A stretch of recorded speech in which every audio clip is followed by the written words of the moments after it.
महाभारत एक स्त्री के अपमान की ज्वाला से निकला हुआ लावा था, परंतु कई लोगों ने इस परिभाषा को भुलाकर महाभारत को अर्जुन और कर्ण का व्यक्तिगत युद्ध बताया है। कहीं ना कहीं यह सत्य भी है, परंतु महाभारत अपमान की ज्वाला में धधक रही द्रौपदी और उसके इस अपमान का प्रतिशोध लेने का प्रण ठान चुके महाबली भीम का था, जिन्होंने अकेले ही 100 कौरवों को मौत के घाट उतारा था। तो आइए पढ़ते हैं महाबली भीम पर लिखी मेरी यही प्रेरक कविता, मैं वही भीम हूं। मैं वही भीम हूं जो केवल अपनों से ही हारा था। मैं वही भीम हूं बल जिसके भुजाओं का एक किनारा था।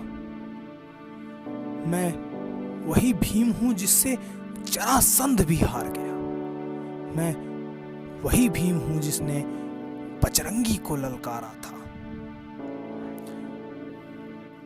मैं वही भीम हूं जो केवल अपनों से ही हारा था।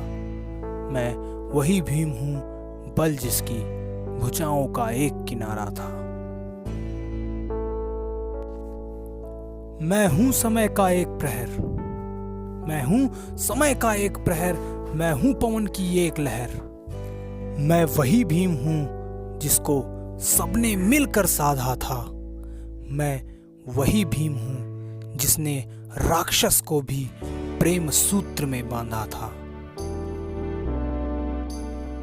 मैं वही भीम हूं जो केवल अपनों से ही हारा था।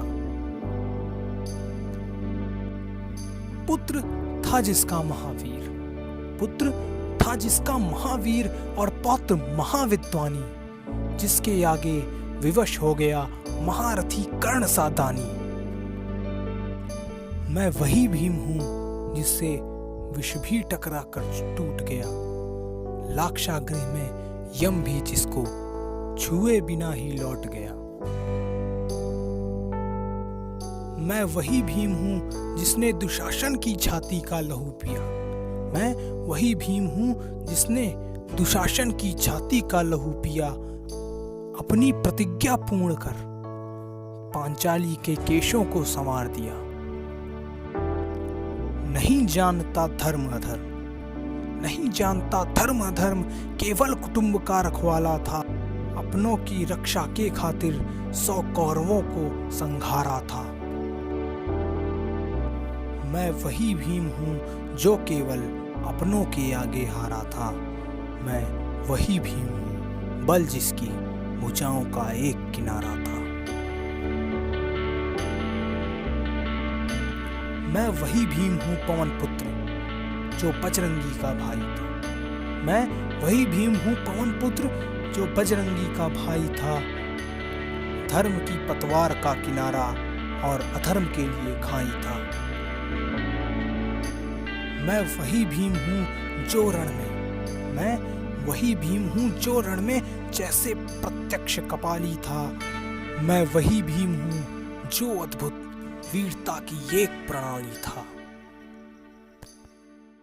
मैं वही भीम हूं जो केवल अपनों के आगे हारा था। मैं वही भीम हूं बल जिसकी भुजाओं का एक किनारा था।